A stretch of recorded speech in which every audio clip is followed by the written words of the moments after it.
లంకను కాచి రయమున వచ్చి సీత శిరోమణి రామునికిచ్చి చూసినదంతా చేసినదంతా తెలిపి పూసవచ్చి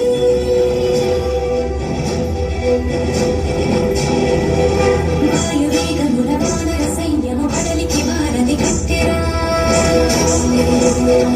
బాణవేగమున రామభద్రుడ రావణు తల పడగొట్టెరా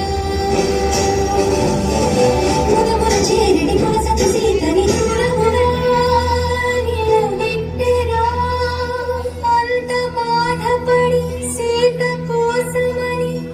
ఇంత చేసి శ్రీరాముడు చింత చీర జగమంత చూడగా వింత పరీక్ష విధించెను. ఎందుకు ఈ పరీక్ష ఎవరికి పరీక్ష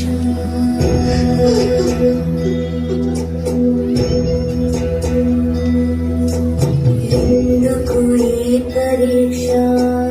ఎవరికి పరీక్ష శ్రీ